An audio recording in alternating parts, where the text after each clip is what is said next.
Hello गति को सानाम को सगुन जोहार मसीदा ऑफिशियल यूट्यूब चैनल रे आपे सानाम को सगुन दाराम तबे गति को अभी दिन बाद तेहेना नोआ वीडियो अगू का तबना कारण थोड़ा गान समस्या तहलना ओनाते वीडियो बन बनाव दाड़िया कान थेना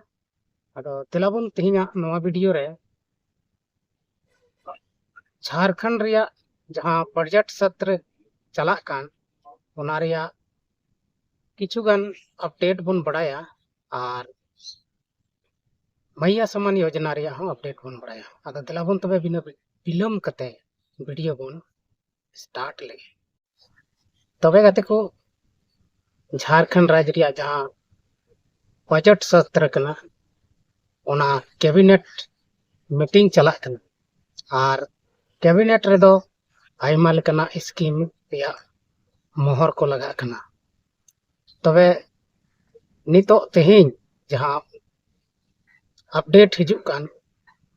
ओना दो खनन विभाग बखराते हिजुक कना तेहिं अपडेट दो और खनन विभाग रे झारखंड सरकार ओनारे टैक्स से सेस लगाव दाड़िया और ओनाते झारखंड रे अडिगान लाभ होई दाड़िया चेदा से नितो मैया सम्मान योजना जहां दो चुनाव लहारे हेमंत सोरेन लागू कान ओनारे 2500 कते पैसा को नामेट कान गोगो हर ओना इयते पैसा रिया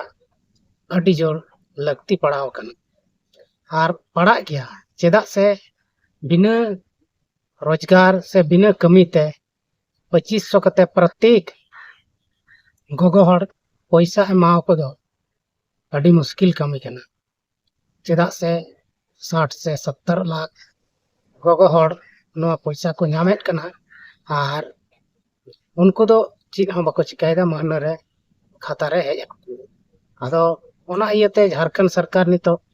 अडी समस्या रे पैसा लगी ते पड़ाव कना ओना इयते हनते नते को ची लेकाते पैसा कमिया और नुको गोगो हड़े एमाव को ओना रे मने मुरुग ठीक कदा आदो तेहिया बैठक रे नोआ टैक्स को तिना खनन विभाग कोयला अबरक चित को अब झारखंड रे मेना ओना को रे किछु से टैक्स लेकाय हातावाना और नोआ दो सुप्रीम कोर्ट रे पास चुके कान गया आदो तेहिया बैठक रे दो ओना को की मीटिंग होयुआ और मैया सम्मान योजना रे 7,500 कते पैसा नितो खाता रे हेज को कना आदो अडी रस्क रे गोगो हड़ मेना को और नोंकाते मैया सम्मान योजना जहां हेमंत सोरेन मेन ले से झारखंड रे मुख्यमंत्री मेन ले ओना दो हां पूरा इदिए कान गया लेट तगे एमाव को कना मेन खाने एमाव को कान गया ओनाते रस्क रेगी मेना को और विपक्ष दो पूरा को लगाव कना उनी नुरहय लगी से उनी भिड़वे लगी इयते ओनाते पूरा पूरी हेमंत सरकार हो आज हो बरकरार तहन लगी ते कुरुमुटु रे लगाव कना नितो अब झारखंड रे आयमा लेकना विकास जरूरत कना और तिना विकास एम दाड़िया कना झारखंड रे ते तिना कमी दाड़िया कना ओना दो सरकार गी बड़ाया आज हो कुरुमुटु रे मेनाय गया ना आदो नोंकाते पूरा ध्यान एम कदा और नितो विशेष कते रोड विभाग करे बजट पास कदा रोड को मस्ते बिना झारखंड रे और स्कूल रिया बजट होय पास कदा शिक्षा रिया बजट पास कदा जहां दो मस्ते पढ़ा जमन हुयो सरकारी स्कूल रे और नोंकाते अबोरेन गिद्रा को मस्त को हलो पढ़ा को सेना दाड़ी तबन आदो नोंकाते सनाम विभाग रे पूरा ध्यान लगाव कदा हेमंत सोरेन और ध्यान लगाव लगती कान तया यदि बाय लगाव खान नई दो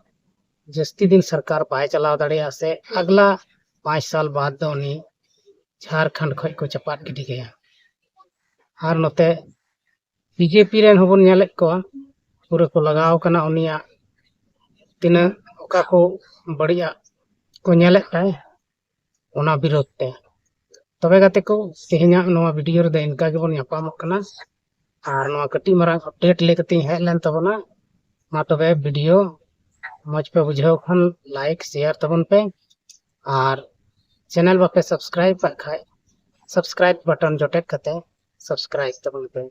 तबे तेजा वीडियो दो नोडे गिन मुचाद दा मा सनाम कोगे इन सेन खन मुचाद जोहार।